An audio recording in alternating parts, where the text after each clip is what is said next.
તો મિત્રો તમે પહેલા આ વિડીયો જુઓ।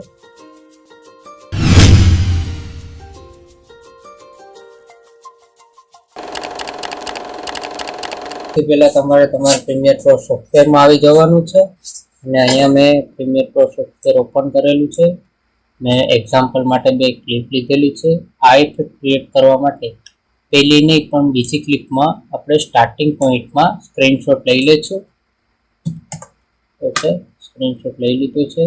પછી આપણે આપણું ફોટોશોપ ઓપન કરી લઈશું। ફોટોશોપ ઓપન કર્યા બાદ આપણે જે સ્ક્રીનશોટ લીધેલો એ ફોટોશોપમાં એન્ટર કરી દઈશું અને પછી આપણે મેજિક ટૂલથી સબ્જેક્ટને કટ કરી લઈશું।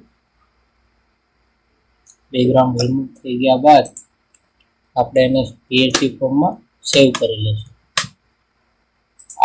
આ સેવ થયા બાદ આપણે સ્ક્રીનશોટમાં જવાનું છે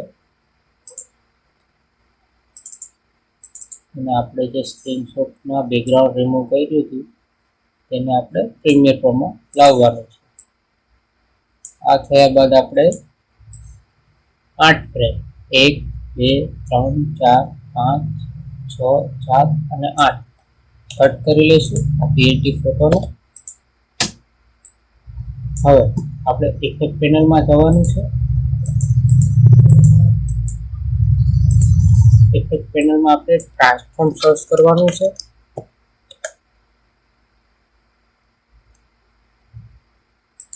ટ્રાન્સફોર્મને આપણે ફોટોમાં ડ્રેગ એન્ડ ડ્રોપ કરવાનું છે।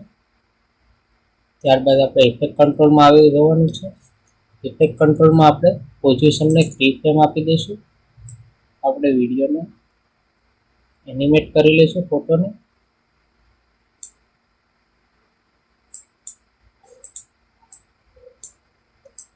તમે જોઈ શકો છો। આ થયા બાદ ટ્રાન્સફોર્મમાં આવી અને શટર એંગલ આપણે 90 રાખી દઈશું અને આ થોડું ક્રિએટિવ લાગે એના માટે આપણે એમાં સાઉન્ડ ઇફેક્ટ નાખી દઈશું।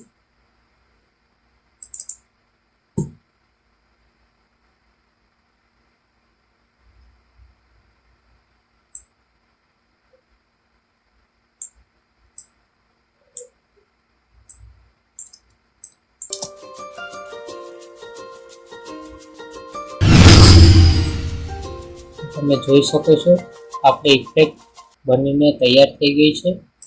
જો વિડીયો પસંદ આવે તો લાઈક કરો, શેર કરો અને સબસ્ક્રાઈબ કરવાનું નહીં ભૂલતા।